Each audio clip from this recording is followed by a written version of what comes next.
The webinar will begin shortly. Please remain on the line.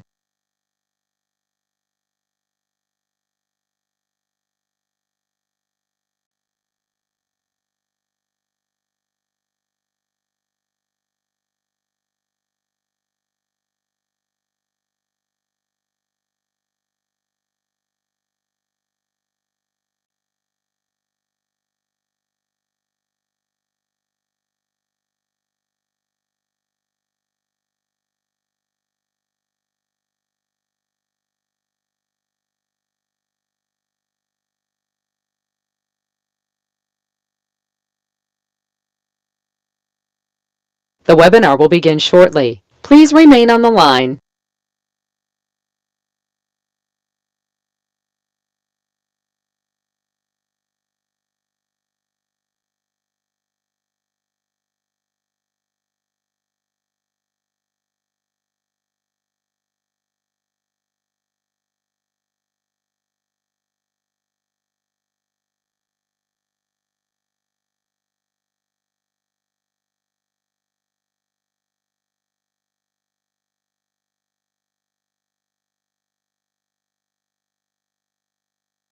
The listen-only mode.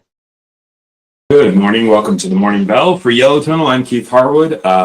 Normal disclosures before we get started. Options involve substantial risk and are not suitable for all investors. Tradespoon, Yellow Tunnel, and myself are not investment advisors, not registered with the SEC nor FINRA. If you do have questions about your own personal financial situation, please consult with a registered financial advisor. The information in this presentation is for education and information purposes only and should not be considered trade advice. And finally, myself and or the team at Tradespoon or Yellow Tunnel may have a financial interest in the securities presented and the trade ideas. So please do keep that in mind as you evaluate trade concepts for your own personal investment or trading portfolio suitability. A little bit of a bounce back day. So we had some good earnings last night and this morning. Anheuser-Busch was good, Lowe's was good, Intuit was good, Workday was good, SMCI got compliant, they were good, TJ Maxx was good. Generally speaking, a good earnings day seems to be helping put some support behind the market. We're fighting a little bit. The big one is this afternoon, of course, in NVIDIA. So NVIDIA is a big driver of the market. It kind of has a Apple, Amazon type feel to it these days in terms of the potential impact on the tech side of things. So if NVIDIA comes out weak, that may trigger a brand new flight response by the market. If it comes out strong, the market fights, maybe even presses back towards the highs as we start to show signs of a strengthening tech economy. Semiconductors being bullish would be a huge help for the market. Time will tell. China continues to be strong. We got some selectivity of sectors and regions, I suppose, that are holding in just fine. The domestic U.S. names have been a bit of a concern. Small caps look particularly weak, of course. So there's a lot going on in the market right now. A lot of chop makes for that problem, coin flip type situation. Bull, bear, what happens next? So in order to offset that, I need a higher return on capital. Ranges are bigger, but the VIX is higher. So what I'm looking for is a way to increase my probability of success or increase my return on capital in general. Increasing my probability of success requires a bit more information and the market to start showing signs of a bottoming process. Increasing my return on capital can come one of two ways, either looking for a defined risk put credit spread or in the money call debit spread, aka the anti-bearish, we're not going to go lower. Same kind of concept, a call credit spread saying we're not going to go higher. With the VIX high, collecting theta can actually increase the return on capital. But if I want to go for a more directional play, I've got to have confidence in that probability of success in the magnitude of the move.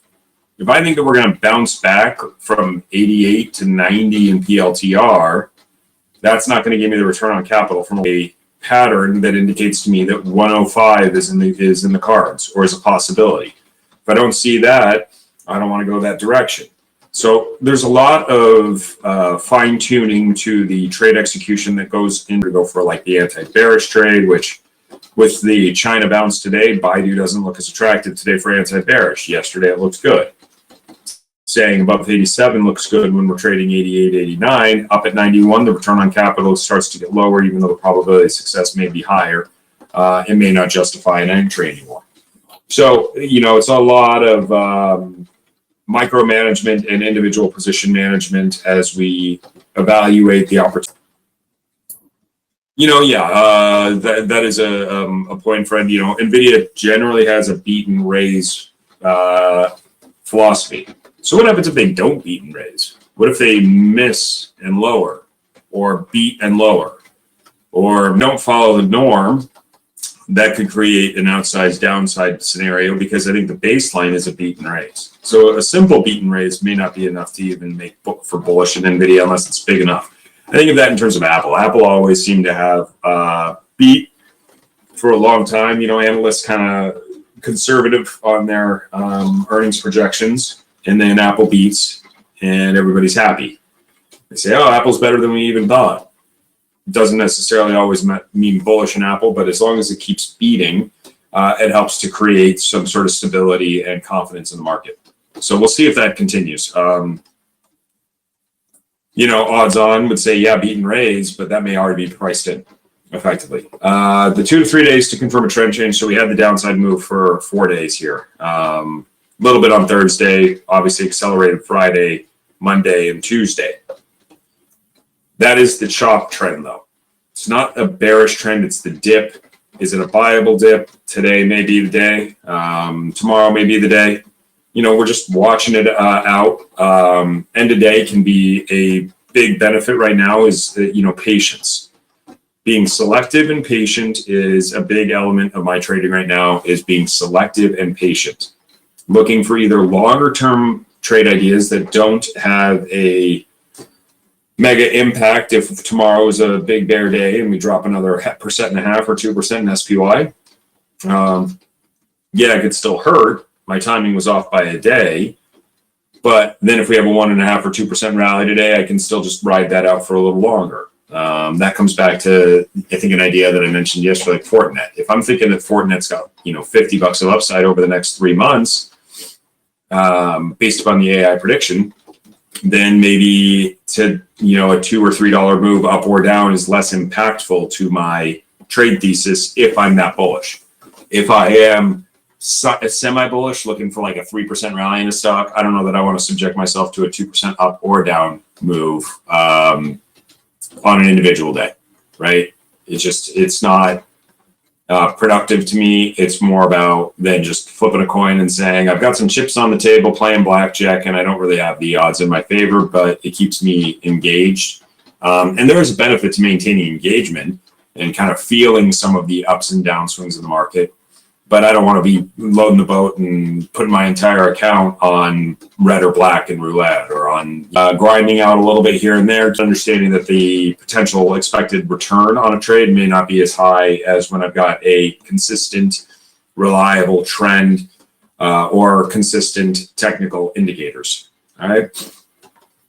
So that goes back to allowing more time when I see something that's got a big potential move, and allowing less time when I'm more about not seeing us breach big technical levels. So if my thesis is built upon NVIDIA earnings, my trade time horizon may be just for this week. If my thesis is I may be looking at it like June or July options, or even longer. I don't normally go out to year out leaps looking at January options. I do tend to try to stay within a couple of months, but a longer term investment thesis involves a longer term holding. With an elevated VIX, that can make those more expensive. But if I'm getting enough price appreciation over the course of time, it still can be justified. Was yesterday an extreme enough level for the VIX? Maybe.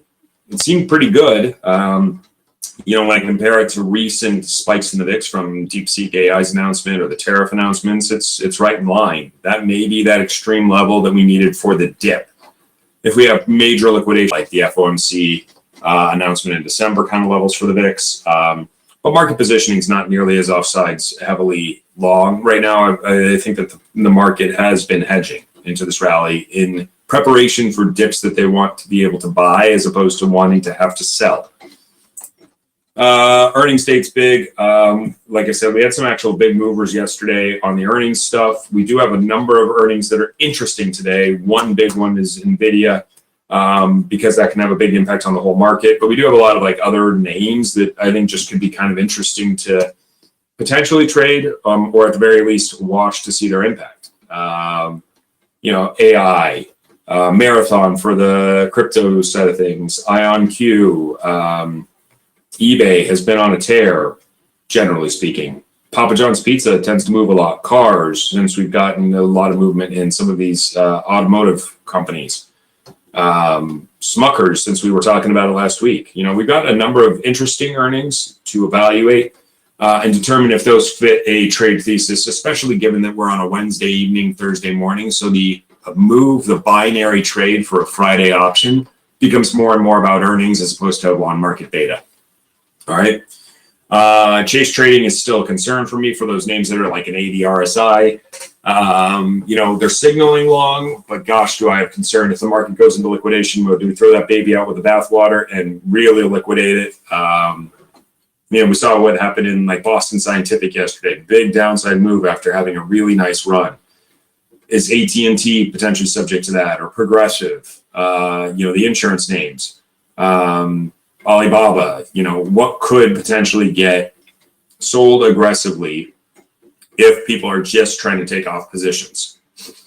Again, I'm not looking to call the bottom, but I'm seeing signs of that bottoming process. I'm trying to stay flexible. These are big elements right now in a pullback. Is if I'm looking to buy a dip, these are the three biggest things to me. Is not calling the bottom, seeing the bottoming process and maintaining flexibility, and evaluating all options on the table, pun intended.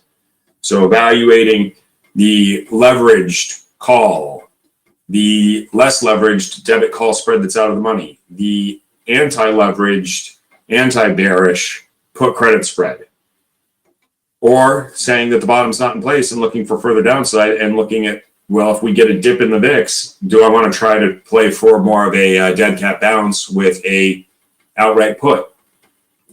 All options need to be on the table to maintain that true flexibility. The directional bias needs to be evaluated based upon the technicals, not based upon the psychological lean.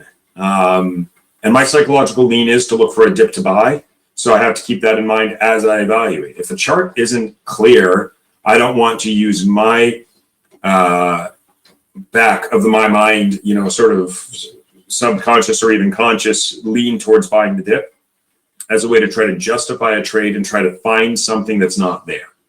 So constant evaluation is key. The 10-year yield is maintaining its level from yesterday.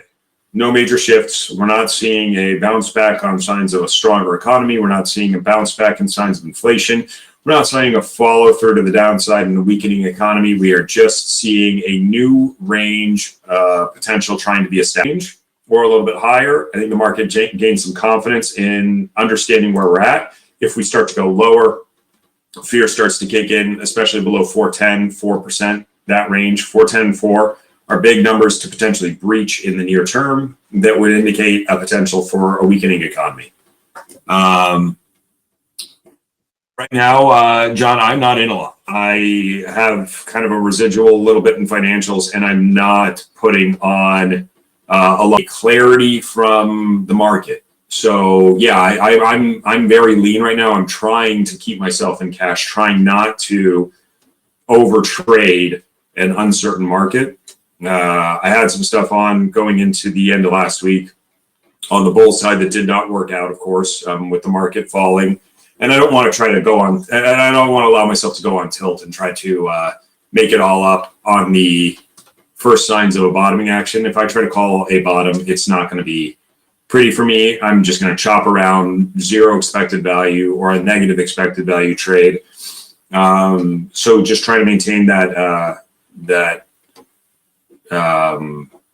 my own potential weakness here and not trading if I feel like I'm in a position of trading psychology weakness. I'd be better off not trading aggressively in a week where I may be a little bit out of alignment with the market and looking for opportunities when my personal backdrop or my personal tendencies line up better with the market. My potential trade styles line up with the market. Forcing a trade when I'm not really on with the market is a bad idea.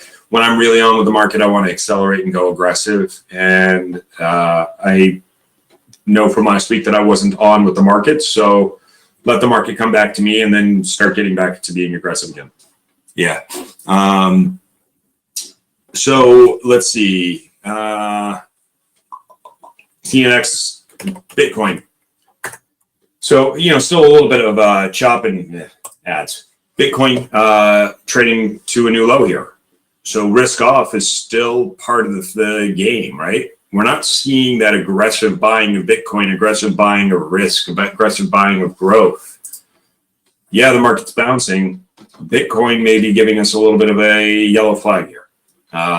It is ultimately something that will rally if the market's truly bullish, particularly if tech is bullish. But if NVIDIA comes out weak, right now the long in Bitcoin is weak. The short-term holder of Bitcoin is weak. We are below any level that we have seen since the election. Okay. Anybody that's bought since November, well, I guess not quite the election, November 6th. November 11th was the spike. We are below all of these levels since November 11th. Can we get back down to 75 or even 73.5? I mean, it's possible. And if it does, maybe that's the ultimate buying opportunity in the MSTRs, the marathons, the riots, these big holders of crypto. We are seeing some near signals here. We've got an RSI down to 30 back here at 53,000. We got to 30 and then bounced. Maybe there's a short-term bull trend pending here from this oversold condition. We got a MACD that looks like it's ready to cross over, but we're not seeing a higher high and a higher low. We're still seeing lower lows. I got to be a little bit wary of that. And MMFI for market participation, we are seeing it's still around 40%. So we're chopping in a range. We're not seeing sell everything. We never got to buy everything. Indicated to me that we potentially had some more upside as more participation come into the market. Instead, we got that pullback with everything selling back below the 50-day moving average. We do still have some trending bull markets, as I mentioned. It's just stuff that I'm a little reluctant to pile into. So here we are with the market. S&Ps up a buck, inside day. So the big thing for me, inside day, I want to see above yesterday's high to really start showing that bounce back potential. That's going to put us back towards 598. Yesterday's high was 597.89. So above 598, I get a lot more confidence.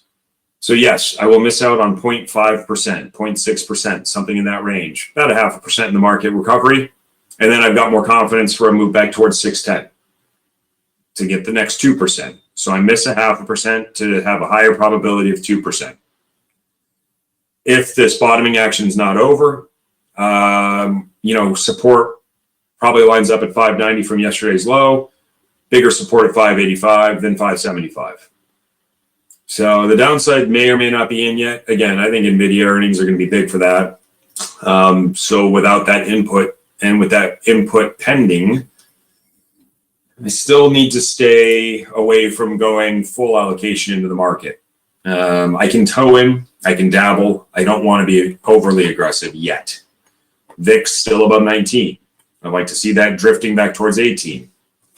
High yesterday was 21.5, call it. The high on DeepSeek was 22.5. The high on tariffs was 20.5. We're right in that range. The high on the FOMC talking about inflation was 29. I should note volume yesterday. Last 3 days, we've had very decent volume and bounce. So volume on December 20th, but that was not ultimately the low. It was a bounce and then a fall. We didn't have huge volume on DeepSeek AI relative to this. We didn't have huge volume on tariffs. We did have pretty good volume on the 3 red bars. That's maybe an indication that some position cleanup has occurred. SKUDEX is weakening still. So people are, in theory here, but not looking for liquidation, looking for a bottom to be formed by previous support levels.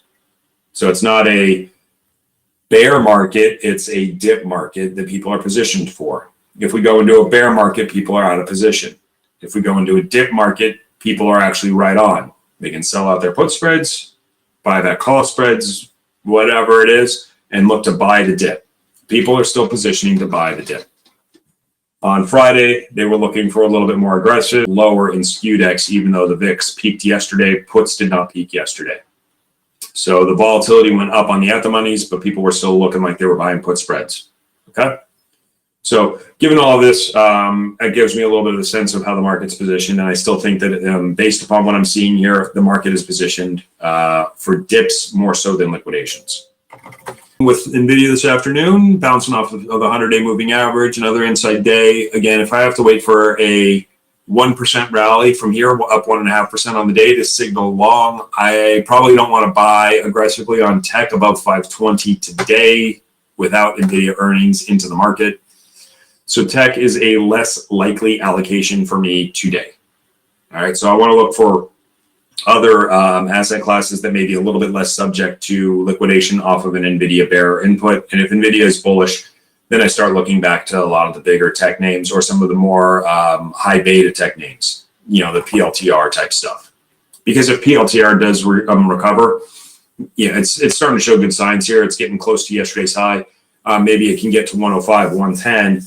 For a leveraged upside play, I'd rather have, and if that means I'm getting in at 95 or 96, maybe I'm not getting into PLTR. Just the nature of the beast. I got to have a laundry list of potential entries post NVIDIA. PLTR is one that I would love to look at, but if we're trading 95 or 98 or 99, it may not meet my trade criteria. If we're trading 90 in PLTR after bullish NVIDIA earnings, probably an opportunity, but probably an opportunity that the market's looking to get into as well. So I would have to be a pretty quick mover tomorrow morning if for some reason PLTR stabilizes with NVIDIA bullish. Yep. I actually note Apple pulling back today. So tech up, Apple down, unwinding a little bit of that buying of Apple in order to help keep tech supported. So people are moving out of Apple, the safe tech, quote unquote, and moving into a little bit maybe more of the other tech, the stuff that's actually dipped. So there's a little bit of a move out of safety and into risk. Apple seemed like the safest tech play for many people. It continued to show strong bullish chops, but if positioning was staying aggressive in Apple and now people are looking to allocate for something that's got a little bit more upside, such as PLTR, this makes some natural logical sense to me, and I'm actually okay with seeing Apple down as not a bearish input to the market, but maybe an input showing more market participation. And of course, semiconductors are going to be key. We tested the lows from January, February, the 2025 lows. We got to stay a little bit above it. NVIDIA is going to be the driver of this tomorrow, but I should also note that SMCI got compliant, had a nice rally. They are compliant on their earnings stuff that they needed to do. We priced that in quite a bit already, though. So, seeing here in SMCI, the implied volatility on SMCI is getting crushed here down to 106%. I'd love to see this implied volatility drop down towards 75, and then maybe there's something more interesting in SMCI, and that may even happen, not 75 today, but maybe we get down towards 90% today, 95%. And then continue to drift lower and then start to create some more leveraged, predictable opportunities in SMCI without that overhang of a potential big negative input that caused sell-offs like what we saw at the end of October. Maybe the days of this are behind us and we can. Small caps bouncing back, still below the 200-day moving average, still below yesterday's high, still something that I actually think can be a little bit more easily tradable in the near term. If I'm looking for something today, small caps, financials, those could be sectors that could be a bit more interesting. Financials, inside day to day, looking a little bit more anti-bearish than bullish. That's okay for me. I can look for something like Citigroup to hold above 77, JP Morgan to hold above 255. And this comes back towards the short-term put credits percent return. Risking $2 to make 50 cents means I'm looking for about a 20 to 25% return if I were to sell that 255, 252 and a half. That is on my list for today as a potential entry. Yes, we did dip below 255 yesterday, but we are trying to form that support at the 50-day moving average. And if a weakening economy is a concern, we may see further downside. So again, it's if I decide to add to some minor financial positioning right now that I've got, it's not stuff that's going to necessarily pay out unless we go bullish. Like my Regions Financial position that I've held on to, which may not be the smartest trade, but it's about moving above 25. It's a breakout trade. So I don't have something that's going to make me real money from 23 and a half back, fulfill some sort of need here and then leave this as a outlier potential trade in case we start getting bullish. Maybe that comes from some of the other regional banks to just monitor for me, or like KeyBank, 16 and a half looks like support, the 200-day moving average, Zion, 52 looks like the potential support level here. These have all tested some lows, getting pulled back on that concern of economic woes. And if we're past that point, I can maybe make a little bit of money while I wait for a real bull trend. And the bull trend doesn't come in more than likely to me until we hit a new high. So liquidation trades for recovery, dip trades for anti-bearish, and go from there. And if NVIDIA comes out bearish, I start looking bearish just about anything. And that's going to potentially lead to a bearish Apple trade, even though it's been sort of the safe haven within tech. Okay. SoFi. SoFi to 17 would be a potential. So that's got enough upside that there may be something here. I don't need to go to a call spread for a bounce back to 17. I'd probably go out to next week with like a 15 call for 30 cents. That's a leverage trade. That's a bounce back trade. And if we go back to just where we were trading already. All right, so it's a short-term trade, gets me non-farm payrolls. Bearish would be normally a thought process here in something like SoFi, but I don't think there's enough. I guess there is enough premium in a 14, 13 put credit spread, but 13 and a half looks safer, and I don't want to sell a 13 and a half, 12 and a half put spread for 8 for 2 days. Yes, 8% is not bad, but once I actually go through the execution process, if we go into liquidation mode, I'm potentially risking too much, I think, in SoFi. So I think for SoFi, calls give a little bit of an oomph. And if I want to go long-term full, 18 maybe in play. The earnings were weak, so 18 seems like it would be a tough hurdle to jump over. So like in a 15, 18 call with debit spread for 90-ish cents, 85 to 90 cents. Gives some good leverage for general economic recovery here. So, yeah, SoFi doesn't look bad by any means. I think short-term target 17, mid to long-term target 18. And then if we start pressing those levels and the market looks generally strong and we go into a bull trend, then I need to start looking for more bullish, just longer positioning. And it may not be in SoFi at that point. It may be more, big financials, big, JP Morgan, Wells Fargo, stuff that's been generally good. Because like Wells Fargo still right now looks more anti-bearish. The low's right there around 75, 73 put spread, and probably not enough leverage or not enough return on capital for the 2 days, 3 days. JP Morgan, Citigroup, maybe a little bit easier there. Or going back to they've been pretty good. Jets showing some chops here, getting above yesterday's high. I can go back and reevaluate Delta again. 60 is looking like a long ways away for this week. United, I could potentially play for a bounce back into the mid 105 range, 104 range. I'm going to not pay as little as I want, but like 104 call spread for $1.30. Gives me something here if the market's going to keep going. The ones that I like for more of an anti-bearish, or I've liked for more anti-bearish, have been Love, but now we're getting a little further away from that 29.5 range, and 29.5 doesn't have enough premium at that average.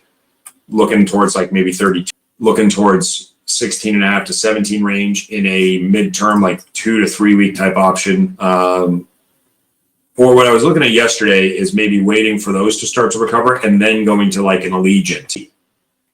All right. So there's a lot of different ways to play some of this stuff, but we've had some liquidation in some of the smaller airlines in addition to the big airlines. So the big airlines may have like more of an anti-bearish for now. And if they start getting into bull trend, then going into the more leveraged airline names for people looking to allocate to that sector.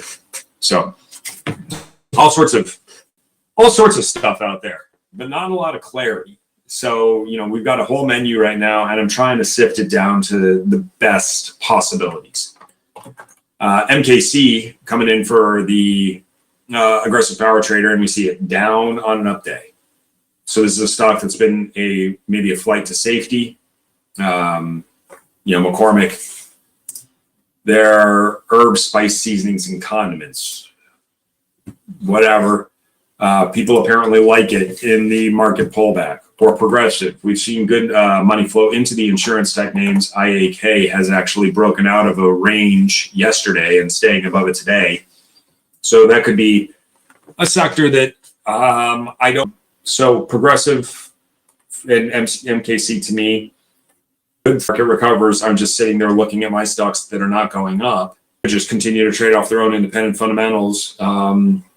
The technicals are not clear enough to me. PGR has a 78 RSI. MKC has a, pressing 70 RSI, but a lower low today already, and a very choppy looking trade, testing the highs from December. I don't know. For me, I don't see the aggressive power trader names being very clear. I think I have to look for more stuff that's just maybe got a little bit more market concentration, stuff that people are broadly looking at. Okay.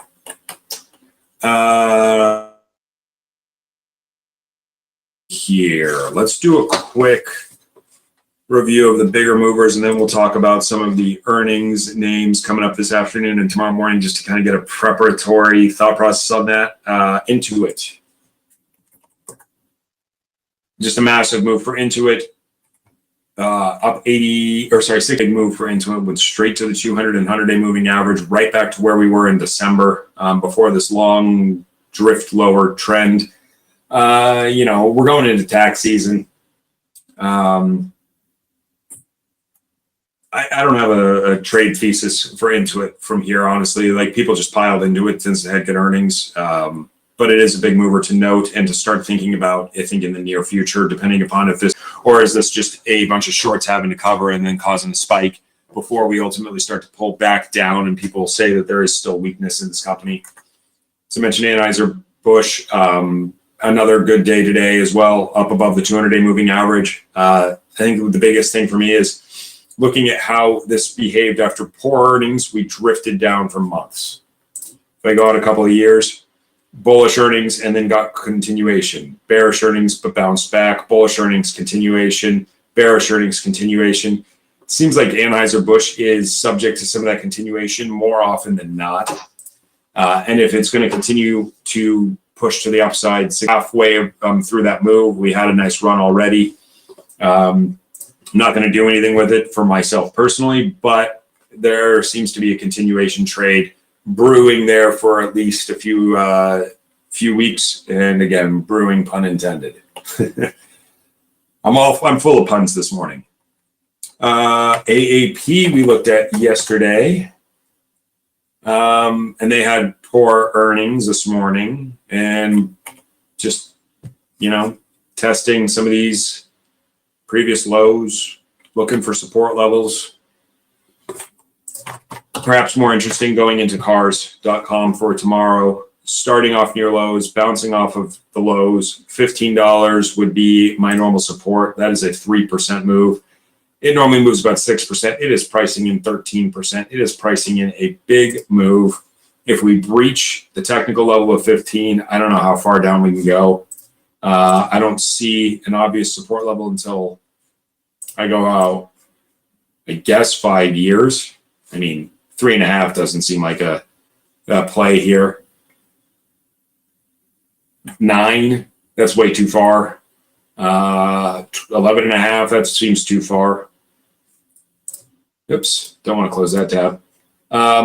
We don't have weekly options. We don't have anything really to play here to me, but I take it back. I don't want to do anything in cars, but I do think it could be an interesting one if the auto parts companies have been, like O'Reilly had a good day yesterday breaking out, and then today, or not breaking out, sorry, testing the highs and then pulling back this morning. There's something there starting to brew in some of these names, but it seems selective still. Let's do the big one, NVIDIA. $131 baseline for today coming into earnings. Traditionally, we've seen 6%. We've seen a 24% rally. We've seen a 16% rally. It seems like the market's positioning this for a potential bigger move day.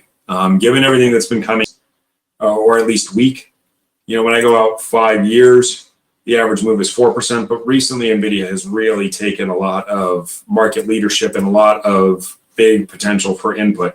We could have one of these 0% kind of moves like we saw in August of 23 or November of 24. My trade would be more likely to look for a bigger move here.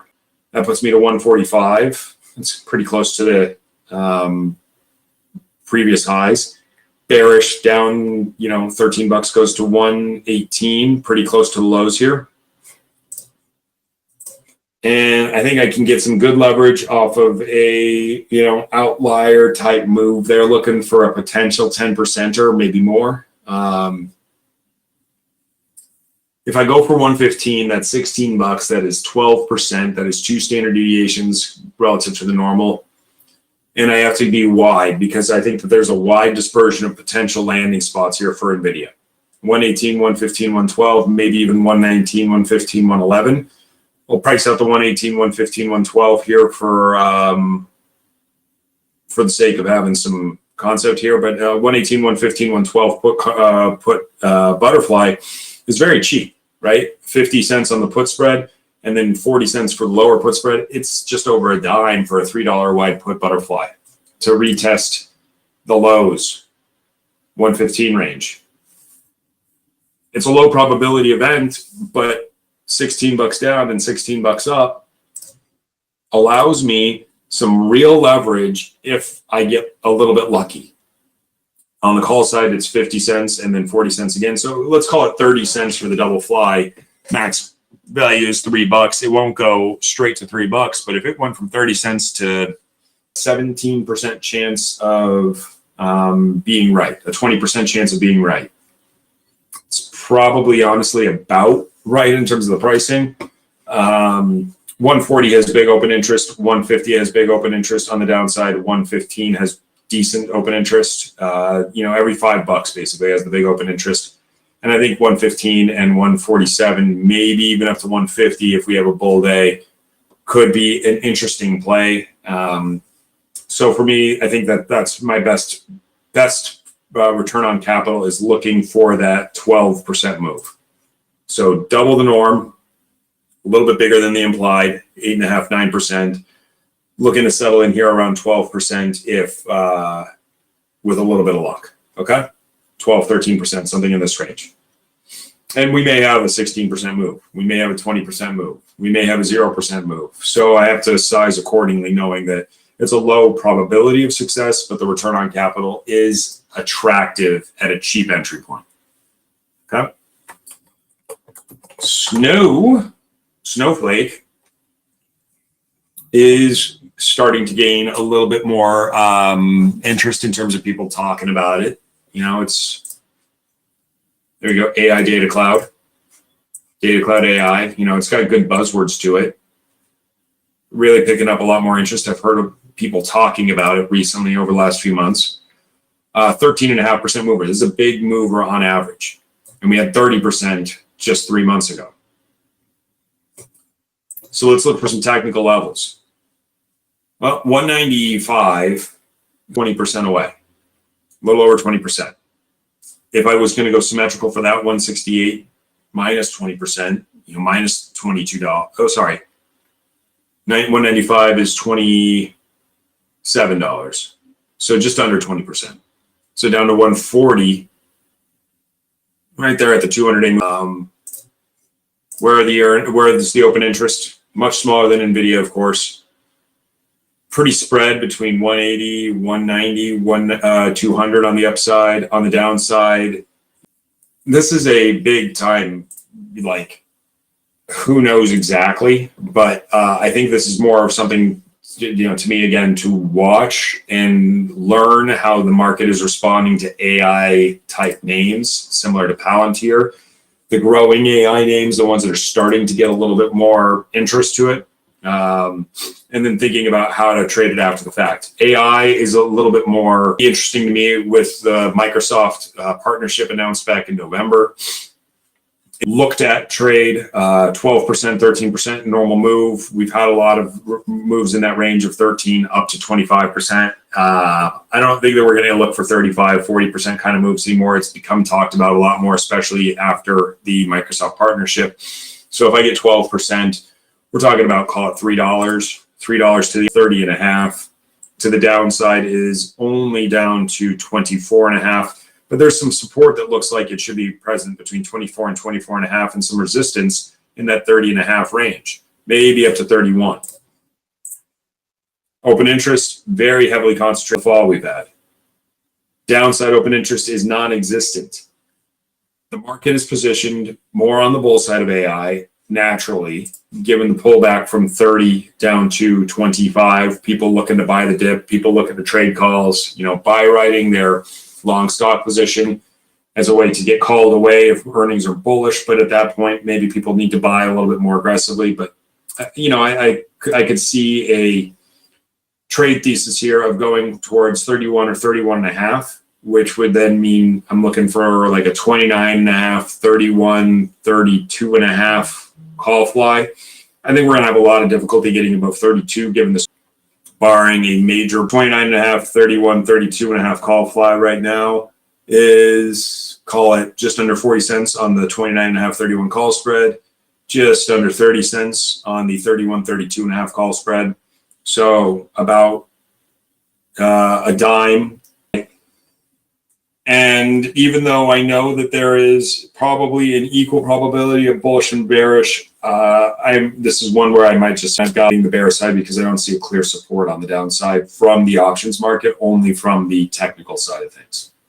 All right, so maybe going with something in that range on the bull side, expecting that this pullback wasn't necessarily about pullback of the market. Especially given what we saw like last night and this morning with generally bullish earnings responses. I think there's a natural tendency to lean towards some of the potential pinpoints on the bull side. Let's see, what else was on the interesting side of things? I want to kind of filter down here because we do have a lot of them today. Mara, I don't think I want to do anything there.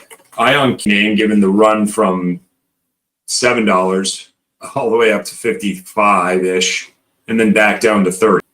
Again, a name that's maybe a little bit more like what we were seeing with Snow. Not Snow. Sorry, it was it AI? Yeah, AI. We're about a year behind AI, I think, in terms of popularity. AI having the big move last March, and then starting to bring down the moves a little bit. Where we had the big move, and now looking back towards like 10%ish kind of move, and 10% is 33 and a half. That's a very small move just on a regular day in IonQ. 33 and a half or 27. Let's see if there's a 27, 26 put spread as a credit for 25 cents, 34 cents. I can collect 50 cents. And if we percent, it's a bit of a crapshoot here, but I'm collecting half of the max value on the thesis that maybe we don't do what we did last earnings and we don't move 20 before last earnings. Again, the alternative is back to thinking about this post earnings when the implied volatility falls off from 130% down towards like 90%, and then looking for a more predictable move. but I think range could make some sense here. It's not by any means guaranteed, but given the potential return, an equal weighted risk and reward of staying within a 10% range seems somewhat attractive for now. I will see how I want to play that today. That this is like kind of a maybe for me. NVIDIA a little bit better, that could be worthy of a trade if things seem better as I evaluate throughout the day. eBay has been strong. If they disappoint on earnings, downside looks like it's back to 65, 7%. Normal move has been 5%. The big moves are around 8%, up to 10%. I think the market's probably pricing this about right with 6.5% potential here. So effectively, they're looking at 66. The high before the Facebook announcement that they were partnering up with Meta. 6.5% to the upside would put us up towards 75 and a half range. Not a ton of open interest here, but there's big open interest at 65. Really big open interest at 65, actually. Oh, I mean, I lean bullish in eBay, but the options market may be pricing in something where I get the better play off of, if it's bearish, a 67, 65, 63 put fly for 42, 13 cents. It doesn't look bad, right? 6% of max value, pin 65 for Friday. God, as much as I want to lean bullish, I think the return comes from the bearish side because that magnet at 65. That's 7.5%. 7.5% is right around here. Kind of in line with October and February move. Yeah. I think it's the opposite of AI, where I got to think about the potential retracement trade back towards 65, 66 range, especially with that big riding it bullish for a while and exited on Friday, and it's just been strong and having no pullback. But the open interest tells me that the better return on capital, the better pin play, the better magnet play is the bear side. The bull side is more of a hedge if you don't want to just take a directional bias here. 65 on the downside and 76 or so, 75, 76, 77 on the upside, depending upon how bullish I'd want to play it out. But I think that's more of a crapshoot since we don't have any open interest here. You go out to March, there's really no pin from, just very concentrated 65. 65s in March, 65s this week. 65 is for all of this open interest. 50 down in April, that doesn't mean anything.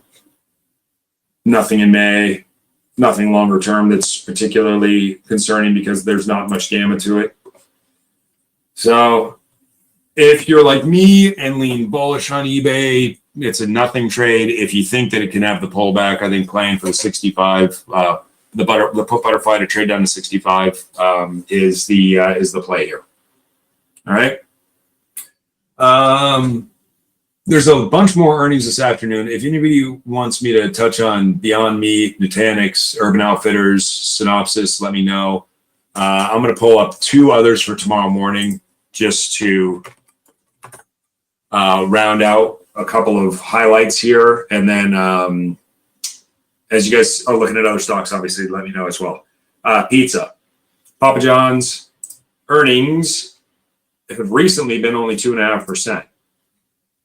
We're pricing in a big move today, 10%. Part of that is the market behavior, of course, right? But we're pricing in 10%. This is the biggest move we've priced in since, I don't know if that was real, pricing in that 21% move in 2022. Maybe there was something else going on in the market similar to what we've got right now. But really, this is the biggest move we've priced in, and we haven't seen moves like that for a while. Yeah, we had a big move in February 13th. I haven't followed PZZA closely enough to know what caused that spike on February 13th. 42 is 12% away. That would be within the expectation move here, but certainly not within the realized move here. We don't have weeklies. All right, maybe I need to avoid pizza because the lack of weeklies make this a little bit harder. I mean, a whole month of collecting for staying above 45 and below 55 or 52 and a half seems. I thought we had weeklies in pizza. My apologies for that. I didn't grab that one before. So let's just look at Smucker's instead. Smucker's also doesn't have the weeklies, but it has been something that is looking interesting. We've had bigger than expected moves, bigger than normal moves here the last few times. Again, I think that this is one to look at after the earnings tomorrow because we don't have the weeklies. But if it comes out bullish and we get like a 4 or 5% rally back towards 115, it's not a huge leveraged return, but I can start looking at a 115, 120 call spread for March if we trade up to 115. 114, 115 range. And if we get the pullback, it's a dead trade to me and I don't care anymore. But I just wanted to touch on that because we had started to look at Smucker's as a stock that was starting to get some allocation here last week coming into the market pullback. Smucker's was getting bought up a little bit. So I think it was Bob was looking at that one. And one more that's coming in tomorrow morning, and I note it just because we've had DraftKings and stuff. 9% been the average price did move. 9% been the average realized move. Outside of November, we've really had a range between 8% and 14%. 14% is down to 18, down to the roughly the 6-month lows. Upside a little bit higher than the current price. 8% would put us at 22.5. 14%, the big move, would put us up to 24 new high for the last 6 months. And here we do have the weeklies, of course. 23 looks like a potential target zone, $2.10 move. That would line up towards the 19 strike that I don't see much open interest. But if we're looking for the symmetrical 19, 23, that's 10%. That's pretty in line with what we've normally seen. And it would just be like a 22, 23, 24 call fly with a 2019-18 put fly, 30, about a dime on the put fly and about a dime on the call fly. So it's 20 cents for a max value of $1. It doesn't have quite the same R&R of like NVIDIA bull fly or eBay for the bear fly. But it looks a little bit more stable with the magnitude of the move here being right around that 10% level on average. All right.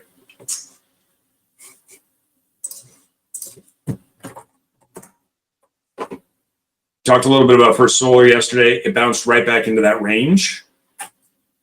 So that's good for TAN.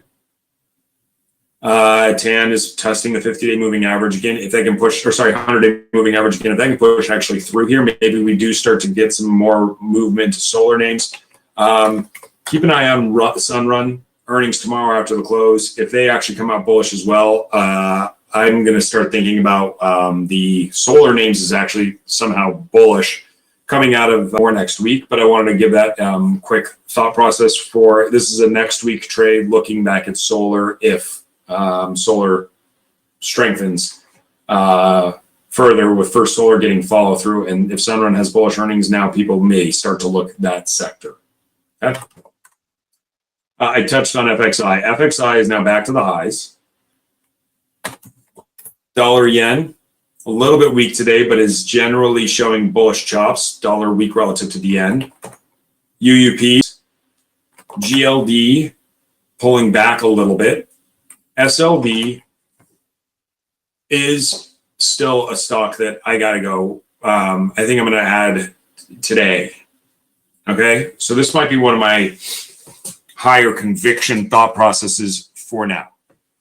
Okay. So with silver lagging, China lagging, gold, and we're seeing the dollar and dollar yen not showing a reason to necessarily sell silver, there looks like a catch-up trade here.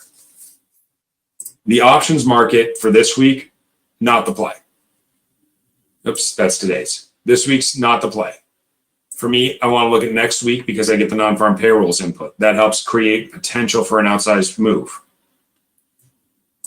If silver finally catches into something here where people go back into precious metals and keep going into China, silver to 30.5. I mean, a breakout seems like a decent possibility. Okay, so 30.5, maybe even higher up to those, give me the right input. And of course, non-farm payrolls, that is a unknown fundamental, has nothing to do with technical, but silver, in my opinion, should have been trading probably closer to 30 right now instead of 29. So it's already at about a 4% discount to where it probably should be trading, given everything else, maybe even higher, 4 or 5% discount. So I can get some leverage and cheaply with 29.5 or 30 calls that expire next week. I'm still going to be subject to that non-farm payrolls announcement unless we get the run heading into it. So if the stock is staying here for a whole week, yeah, I'm going to pay some theta, but I got a non-farm payroll potential trigger for a move. And I think that the potential return here, if we can get as high as 31 or 31.5, that outlier type move, that justifies some positioning here for me. If I'm looking for something a little higher probability, I can add a little bit of time in order to make sure that I don't get completely crushed on the theta and just go a little closer to at the money with like a March 29 or 29.5 call closer to at the money. But if I want something with a little bit of risk to it and a little bit more leverage, a March 7, 29.5 or 30 call is starting to look pretty attractive. And when silver starts to get exciting, it can get very exciting very fast. So I like silver a lot here. That is one of my higher conviction thought processes right now. And it is something that I think can generate some leverage in the near term. So for me, silver, higher conviction for the bull play. I wanted to touch on Baidu just because the 87, 85 put credit spread doesn't look particularly high enough return on capital anymore. It's 20 cents now. But if we do start to dip in Baidu back towards 89.5 and maintain above after NVIDIA earnings in the 89 range, maybe tomorrow that's a trade. So if NVIDIA earnings come out a little bit weak and for some reason Baidu and some other tech names just get a little bit of selling, as long as we're staying above that support at 87, that would be when I'd be looking at it as tomorrow morning, tomorrow during the day. So I want to touch on that now since I'm not going to be on for the close today. I'll be back on for the close tomorrow. That is one that I do still like. I just have to have the opportunistic anti-bearish trade entry with a high enough return on capital. And right now, 20 cents, not a high enough return on capital. If I can get that back up to like 35 cents for that put credit spread in a market not liquidating, that seems like it's doing. All right. What other names have we been looking at recently on the anti-bearish? I got to get a recap for myself here. Oh, cruise liners bouncing back. Royal Caribbean showed good support at 230. Again, we've moved them far enough away from it that I don't know that that's not, I mean, I know it's not a good trade today. But on a dip, again, that could be an interesting one. Expedia, going a little bit more into the travel names. This could be setting up if we can get a breakout above 207.5. So, again, watch list type stuff, more of a tomorrow morning type trade. Expedia above 207.5 looks interesting. RCL on a little bit of a dip looks interesting. TCOM had earnings a couple days ago and got weak and is bouncing back. So if we start to see a generally bullish economic input, TCOM could look like a move back towards the 65.5 range. And that could be a little bit more interesting to fill that gap after earnings. The menu is broad here. And if Bitcoin starts to recover, Riot could be an interesting one. Of course, MSTR, the big boy. I need that above yesterday's high as well as Bitcoin participating in this recovery. And Bitcoin, like right now, is unchanged. It's a nice run already this morning after making a new low, bouncing back. But I need to see this back above, 50, 66. So, another percent recovery in Bitcoin, and MSTR does start to look attractive. It doesn't have the earnings input for a couple of months. and the recovery back towards 350 with 30 RSI, very oversold. It's a bounce back play. Implied volatility is near the lows. I still prefer an outright call, even though there is some resistance, because selling a $350 call for $2.80 to reduce the expense of a $1,800 call doesn't make a lot of sense. But if the capital situation on your account is big enough, MSTR could be interesting. Riot now could be a better play, or Marathon after earnings. So tomorrow could be weak. It's still a little bit dangerous as a result of that. But if Marathon earnings come out strong and Bitcoin starts to rally, HUT or BTDR could be some of these other lower price Bitcoin names. BTDR had earnings that were bearish. That's part of why I don't necessarily want to just load in. And I don't know if it was that their earnings were bearish here, or if it was just because Bitcoin was bearish. But when BTDR had its nice run near the end of the year, it accelerated from 11.5 to 25. So it could be a double or better just off of the stock. If I look for something a little longer term in a Bitcoin crypto related name, I can go out to June 12.5 calls for $1.70. That seems very low given that potential return. So the return on capital justifies the risk there, even with small positioning. A $12.5 call for $1.65. Heck, even a $20 call just to put in my back pocket for 60 cents. It's a maybe. $12.5 call increases the odds and the return. $20 call is just about that mega run in crypto again, if we go back that route and we go mega risk on for this market after the dip. All right. Oh, God. STNG. That didn't work out last time in January. Maybe basing. You're right.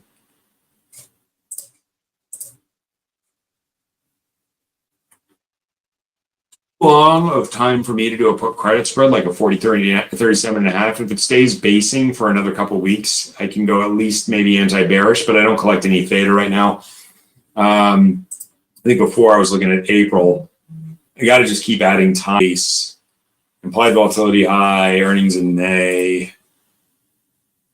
So back above the 10-day moving average, I can maybe play for back to 50 and see how that goes with an April call spread 45.50. But I want to see some more buying in tankers. TK. I always want to add the out. That's spacing as well. Nordic American, low dollar, doesn't get a lot of love. Could be a stock play in NAT if we start to see tankers recover. USO today is still stable, but it's stable at a lower price after yesterday. Well, really, economic concerns pull back oil. If the economy starts to strengthen and oil starts going back to 78 in USO, the Exxon Mobils, the Chevrons could start to come back into focus for me again. Started looking at those really in the last couple of weeks. I haven't done anything yet, but if oil starts to recover, there may be something there. And maybe not Schlumberger. Didn't like Occidental yet, but they had bullish earnings. Devon Energy had bullish earnings last week as well. Stuff like that, where it just had recent bullish earnings, may spark some interest from the market if oil starts to recover in prices. So you have some tanker history, Fred. Yeah, I'd love to see a better opportunity there than I see right now. I think it's just a not now trade, but maybe developing. So watch list, keep an eye on. And if it gets above the 10-day moving average, it shows that the market's starting to show interest again. MB, OKE, OKE's earnings were weak. WMBs were strong. If the AI type trade comes back into vogue, these power plays, WMB and LNG look attractive to me. I want to watch for that to start showing some support to say that the time is now to start going into one of those. And I prefer WMB. It's a good price point. It's a name I've traded a few times before with some success. And if we see a little bit of price appreciation, I start thinking about, can this break out to a new high? or can LNG has a little bit less resistance above. There's some at 230, but 250 could be a nice price target there, and I can leverage that with some broadly cheaper options than like the PLTRs of the world. All right. Oh, MU. Rangy. Chop, right? I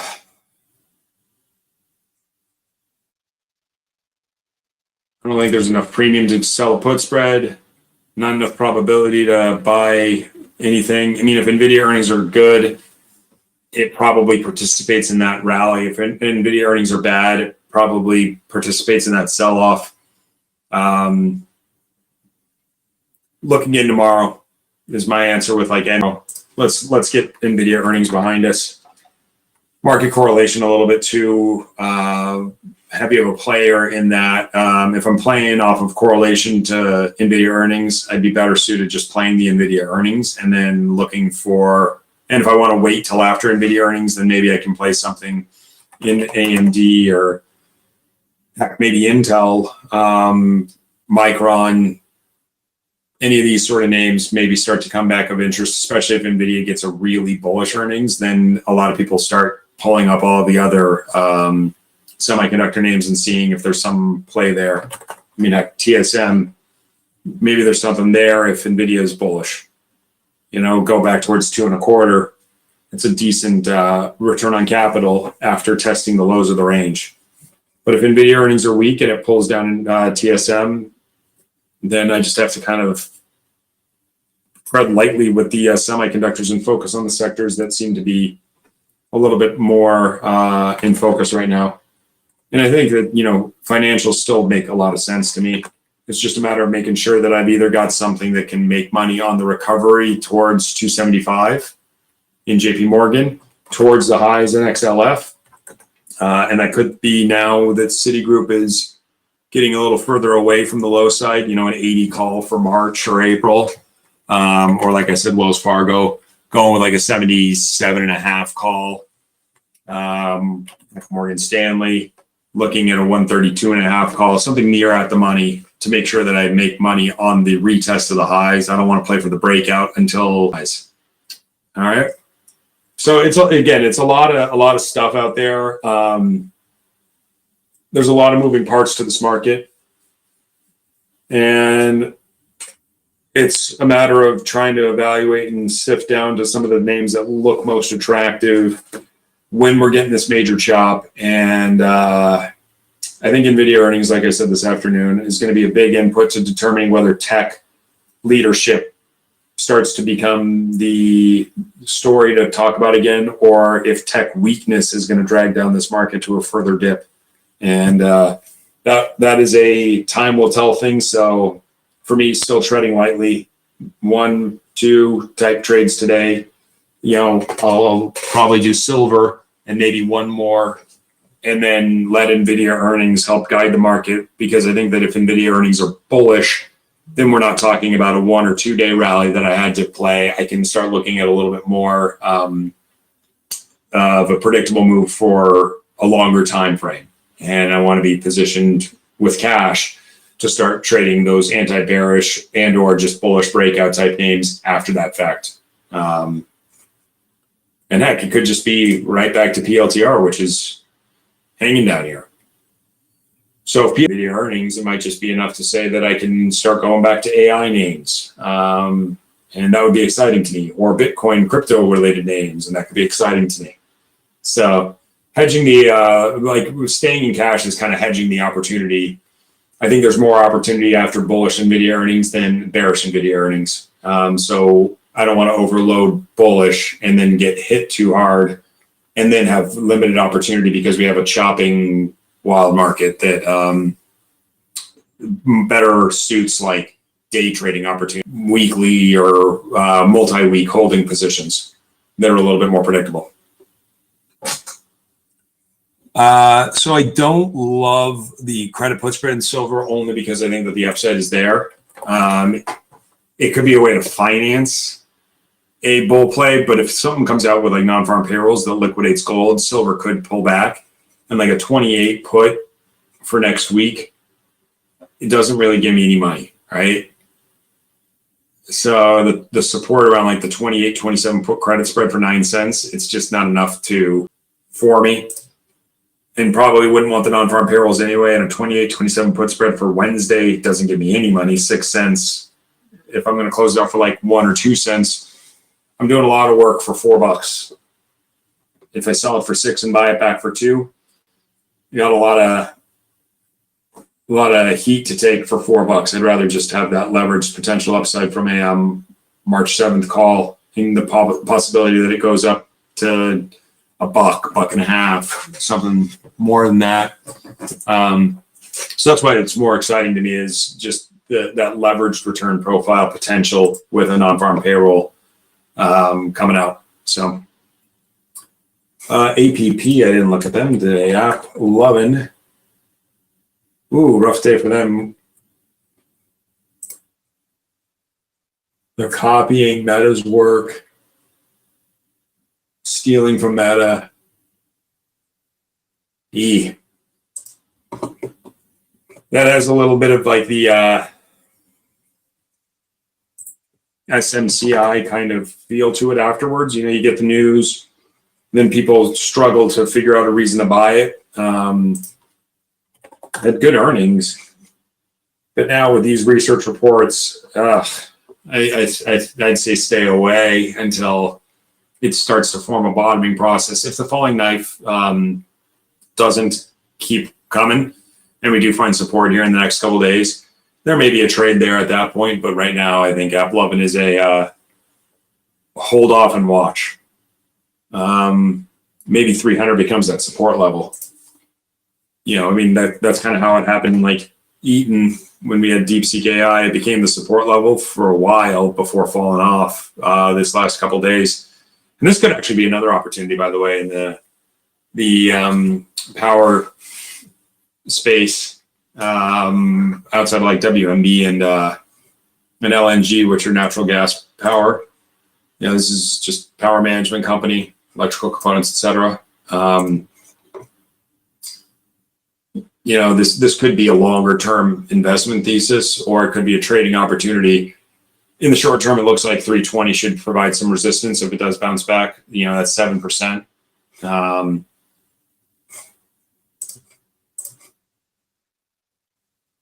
No, not enough money for a credit put spread for this week, but maybe there's something there that's starting to develop. Probably clearer picture in the next couple of days. All right, guys, it's after 10:30. I got to bounce off, but I will be back on for tomorrow's close. I hope everybody's excited for NVIDIA earnings, because I think that's going to dictate some of the opportunity coming here in the next, well, at least for the rest of this week and maybe into next. So we will watch with bated breath. Have a great day, everybody.